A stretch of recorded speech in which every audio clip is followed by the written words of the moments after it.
If you're thinking about moving to Charlotte, North Carolina, the cost of living may actually surprise you. And it's not just the home price.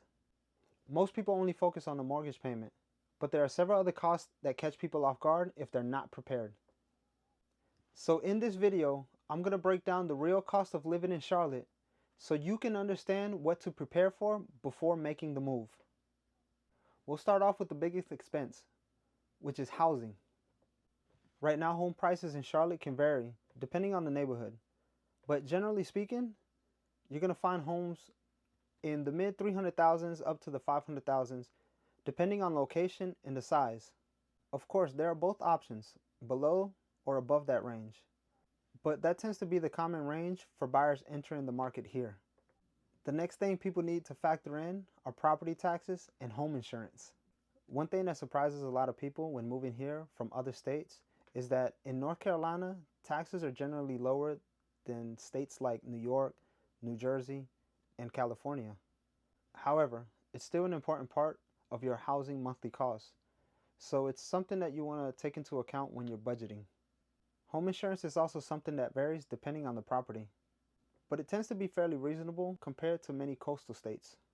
The next thing to consider are utilities. Electric bills can vary depending on the size of the home and the season, especially during the summer when the humidity is higher and the air conditioning is running more often. Water, internet, and other utilities are generally pretty standard compared to most mid-sized cities in the US, but it's still something to factor into your monthly expense. Everyday expenses like gas and groceries are also part of the equation. Overall, Charlotte tends to be pretty close to the national average when it comes down to groceries and gas, especially compared to larger metropolitan areas.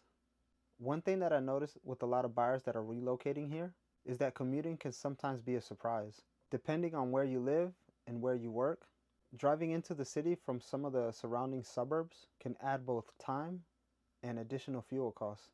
So that's something to consider when choosing a location. And this is something that I talk with many of my buyers when they're trying to decide which area around Charlotte that makes more sense for them.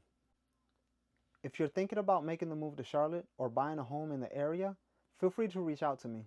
I'd be happy to answer any questions that you may have or help you start the process. My contact information is in the description below. My name is Fernando Lemos. If you like this video or want to see more content like this, please feel free to give me a thumbs up, subscribe, and tap on that bell notification so you can stay up to date every week that I post a new video of living in Charlotte, North Carolina.